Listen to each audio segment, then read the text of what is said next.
यहाँ पे कर रहे हैं हम लोग अपने वार्ड की डेकोरेशन। ये मैं हूँ, इसको जानते हो बंदर को। ये है दिव्या और ये हम गुब्बारे लगा रहे हैं। ये गुब्बारे की डेकोरेशन ब्लू और सिल्वर थीम के साथ अभी हम लोगों ने इतनी सी कर दी। और इधर वाला जो है पहले हम लोग ट्राई मार रहे थे कि ब्लैक वाला जो है वो लगाया नहीं लगाया, लेकिन फिर फाइनली हमने ये डिसाइड किया ब्लू एंड सिल्वर थीम, बीच में गोल्डन और ब्लैक का कहीं ना कहीं जुगाड़ भेजेंगे। And this is our final decoration.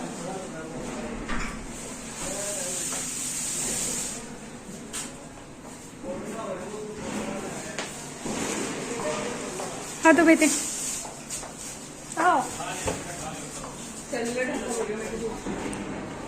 और ये है फाइनल डेकोरेशन हमारे वार्ड की। Happy thanksgiving party.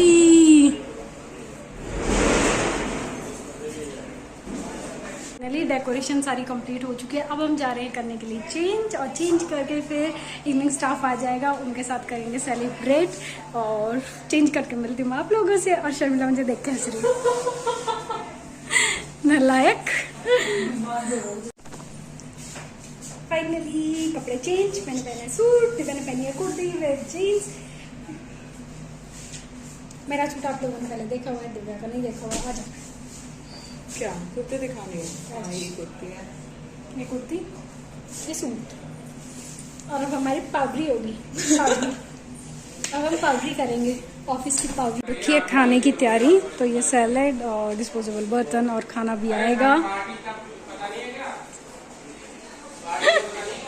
नहीं तुझे नहीं दिखा रही। और बताओ कुछ। क्या करेंगे? एक गुब्बारा दे दो मेरे। रेनू हाँ शीतल दी एक बार आ जाओ। अरे मैं बोला बस सुन रहे हो। और कौन कौन रह गया? वो रहे तो अनुरागी भाई, अरे शब्द बोल नहीं पे रामकेश, उधर इधर एक हम खड़े होंगे ना। जाओ आ जाओ ना सुनो। जाओ कैटेगरी में यहाँ देखो मास्क हटा लो। इधर आओ, उधर उधर उधर चलो। जाओ। हेलो, सुनील दीदी मास्क मास्क निकाल दो। इधर ही आधा दिन आज खड़ा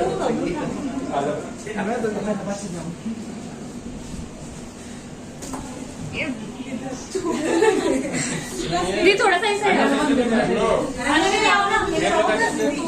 बच बिना भी दे बोतल ले पाओ।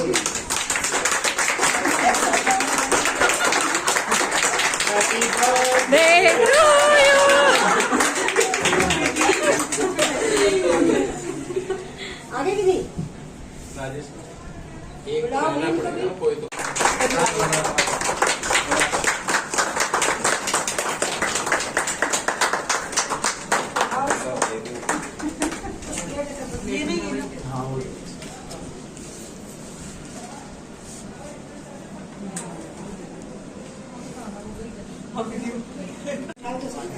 अरे चम्मच लेके कपिल उधर से नहीं वहां पर लेने गया किसी को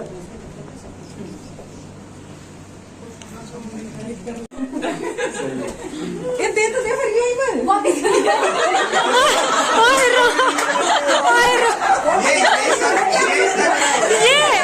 ये अभी भी बॉम्बे में है दीदी।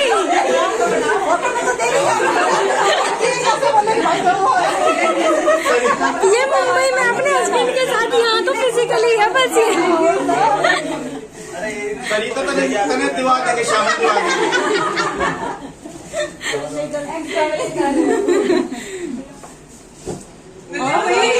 अन्नू से कोई ले ही नहीं रहा।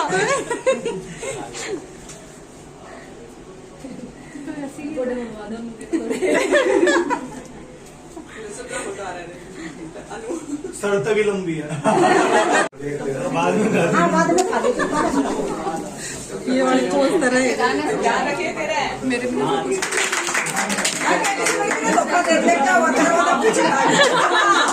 बाद में पूछ लेंगे। हो कहने वाले मुझको फरेबी कौन फरेबी है ये मुझ जिसने गम दिया प्यार की खातिर या जिसने प्यार को बेच दिया, नशा दौलत का ऐसा भी क्या कि तुझे ये भी क्या हुआ तेरा वादा कसम वो इरादा भूलेगा दिल जिस दिन तुम्हें, वो दिन जिंदगी का आखिरी दिन हो।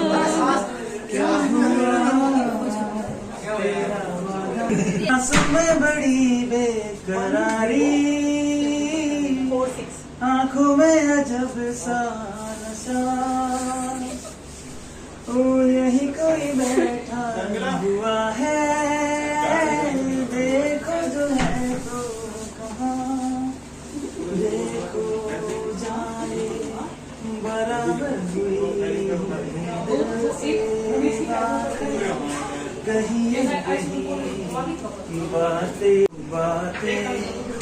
कर रही हैं, नजर चुप के मिल रहे हैं, मगर चुप के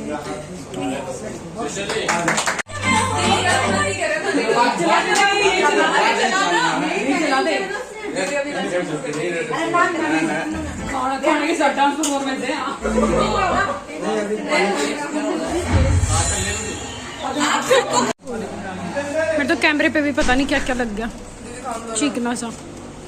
तो छोटे मैं कौन सा तेरा खाना छीन रही हूँ, और ये मैं व्लॉग में डालने वाली हूँ। कभी तू ये सोचे? अरे ना बस ना ना ना, आजा आजा आजा आजा सुन के जा आजा। जाऊं भाई अरे सुन ड्यूटी दिया जब तो गाड़ी होती ना तो हम एनो तक सारे को गाड़ी में भर देते, और फिर जब तू बड़ा बाहर जाकर वहाँ खोलती ना डिग्गी खोलती अपनी। गाइस तो I am finally back home, घर आ चुकी हूँ और फेस वॉश कर चुकी हूँ। और अभी ना मैं आप लोगों के साथ एक चीज़ शेयर करने वाली हूँ। बहुत सिंपल सी चीज़ है जो शायद मेरे दिमाग में ना एक चीज़ है जो छोड़ के चली गई। आगे से अगर मुझे कोई ऐसा इंसान मिलेगा तो मैं इसे हेल्प नहीं कहूँगी, मैं इसे अपना एक छोटा सा कंट्रीब्यूशन कहूँगी कि आगे अगर मुझे ऐसा कोई इंसान मिलता है तो मैं उसे इस तरीके से शायद कंट्रीब्यूट करूँ। तो एक जो पीस होती है ना आपके दिल को, आपके माइंड को, वो मिलती है। तो मैं इंसिडेंट्स बता देती हूँ आज हुआ क्या। तो मैं ड्यूटी से जैसे ही घर की तरफ निकल रही थी तो मैंने सोचा वरुष्का के लिए मैं कुछ ले लेती हूँ, कुछ बॉटल वगैरह पानी की उसके अलग से, ताकि उसका फिक्स रहे कि उसने कितना पानी जो है दिन में पिया है। तो उसके लिए मैं सामने ही जा रही थी मॉल के अंदर। तो मैंने रास्ता जैसे हम क्रॉस करते हैं, सड़क क्रॉस करते हैं, तो दोनों तरफ ना वो चल रही है, खुदाई चल रही है, ड्रेनेज सिस्टम का शायद कुछ काम चल रहा है। तो उस ड्रेनेज सिस्टम के वहाँ पे ना उन्होंने थोड़ा सा जो खोद के मतलब वो ठीक करके उसके ऊपर मिट्टी डाली हुई है। तो वहाँ पे एक छोटी सी बच्ची बैठी हुई और वो मिट्टी खा रही, और वो मिट्टी खा रही थी। तो जैसे ही मैंने क्रॉस किया ना, मैं एक दो कदम आगे गई और सडनली एकदम दिमाग में ना ऐसा हुआ कि बच्चा मिट्टी खा रहा है। ऐसे करके ना मैंने पीछे मुड़ के दोबारा देखा और मैं उस बच्चे के पास गई। उसने कुछ नहीं बोला, उसके पेरेंट्स साथ में नहीं थे। मैं रिस्पेक्ट करती हूँ उसके पेरेंट्स की कि रादर दैन कि वो किसी से मांग नहीं रहे, कुछ कह नहीं रहे, वो मेहनत कर रहे हैं अपने बच्चे के लिए। वहीं पे वो लोग जो है मजदूरी कर रहे थे, वो मेहनत कर रहे हैं अपने बच्चे के लिए, वो अर्न करके जो है वो अपने बच्चे को खिला रहे हैं। लेकिन सडनली मुझे कहीं ना कहीं ये आया दिमाग में कि I should help this child in any way, कैसे भी मैं उसकी हेल्प करूँ। तो मैं जस्ट पास में एक शॉप थी, वहाँ गई और मैं थोड़ा बहुत जो भी था खाने पीने का सामान लिया और मैंने उस बच्चे की मदर को दे दिया। मैंने उसकी माँ को समझाया भी कि ज़्यादा नहीं तो कम से कम इसको ना एक बिस्किट दे दिया करो, एटलीस्ट ये मिट्टी ना खाए, क्योंकि मिट्टी खाएगी पेट में कीड़े होंगे, बहुत सारी प्रॉब्लम है जो उसे हो सकती है। तो मैंने उसके मदर को ये चीज़ समझाई। अब ये स्टोरी बताने का लॉजिक या मोटिव मेरा क्या है, वो ये कि कई बार ऐसा होता है कि हम लोग ना सड़क क्रॉस कर रहे होते हैं या गाड़ी में होते हैं, तो बहुत सारे लोग आते हैं गाड़ी पे, नॉक करते हैं कि हमें पैसे दे दो, 5 रुपए दे दो, 10 रुपए दे दो। मैं पर्सनली ऐसे लोगों की कभी हेल्प नहीं करती, because somewhere I feel like I am contributing in crime, मैं क्राइम भी कंट्रीब्यूट कर रही हूँ, क्योंकि बहुत सारे ऐसे बच्चे होते हैं जिनको उठा लिया जाता है, फिर चाइल्ड ट्रैफिकिंग, ये वो बहुत सारी चीज़ें होती है जिसके अंदर इन चीज़ों में उनको डाल दिया जाता है, ज़बरदस्ती उनसे भीख मंगवाई जाती है। तो मुझे ऐसा लगता है कि अगर मैं किसी ऐसे बच्चे को पैसे दे रही हूँ ना, तो इसका मतलब ये है कि मैं कंट्रीब्यूट कर रही हूँ किसी गलत चीज़ में। अब इस बच्चे ने, मैंने इसकी हेल्प क्यों की, क्योंकि इसकी मदर जो है वहीं पे काम कर रही थी, मैंने देख लिया था। वो बच्चा आराम से बैठ के मिट्टी में खेल रही है, छोटी सी लड़की थी, 1 साल की होगी मैक्सिमम, वो आराम से बैठ के खेल रही है। तो यार वो लोग ना ऑब्वियसली वो अपने बच्चे के लिए कमा रहे हैं, मेहनत कर रहे हैं धूप में। तो मुझे ऐसा लगता है कि ऐसे लोग ना 1000 लाख गुना ज़्यादा अच्छे हैं। मतलब वो लोग कुछ नहीं मांग रहे, किसी से हेल्प नहीं मांग रहे, वो मेहनत कर रहे हैं। सबसे पहली चीज़, वो बच्चा जो है वो कुछ नहीं कह रहा, लेकिन एक खुद से ही आप, जब आपको किसी की हेल्प करनी होती है ना, तो मन से ही ना आपको ये निकलता है कि यार हाँ मैं इस इंसान की चाहे कैसे भी हेल्प करूँ, लेकिन करूँ। तो वही चीज़ मैं कह रही हूँ, मैं अगर आपको कोई ऐसा इंसान मिलता है कि जो मेहनत कर रहा है, अगर आप उसको ना आते जाते 10 रुपए का कोई बिस्किट दे दिया, या 20-30 रुपए की आपने आधा किलो दूध की थैली खरीद के दे दी, तो ऐसे में 2 चीज़ें होंगी। एक तो वो अपने बच्चे के फ्यूचर के लिए सेव कर पाएगा, और शायद वो 20-30 रुपए हमारे लिए मैटर भी नहीं करते कि हमने ज़्यादा जो है कुछ कंट्रीब्यूट किया हो। लेकिन अगर हर रोज़ उन्हें कोई 1 या 2 इंसान ऐसे मिल जाते हैं, तो शायद उनके बच्चों को एक अच्छा खाना मिल जाएगा, एक अच्छा लाइफस्टाइल मिल जाएगा। और प्लीज़ इस तरीके से अगर आप किसी की हेल्प कर सकते हो ना, तो डू हेल्प। एक छोटी सी चीज़ थी, और ये स्टोरी बताने का आई नो थोड़ा लंबा हो गया, क्योंकि मैं बहुत बुरी हूँ एक्सप्लेन करने में चीज़ों को। मुझे लगता है कि मैं ना चीज़ों को बहुत अच्छे से एक्सप्लेन करूँ, ताकि आप लोगों को ये रहे कि हाँ किस लिए, किस रीज़न से मैं ये चीज़ आपको समझा रही हूँ। तो ये चीज़ समझाने का रीज़न यही था कि अगर आपको कोई भी ऐसा इंसान मिलता है ना जो मेहनत कर रहा है, और उसके साथ कोई छोटा बच्चा है, स्पेशली कोई छोटा बच्चा है, तो प्लीज़ आप कैसे भी कंट्रीब्यूट करो।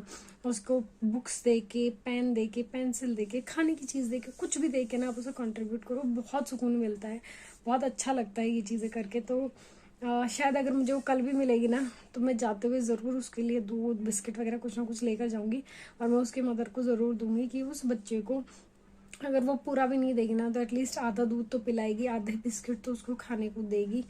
तो ज़रूर आप लोगों को भी ऐसा ही कोई इंसान मिलता है तो प्लीज़ उसकी हेल्प ज़रूर करना।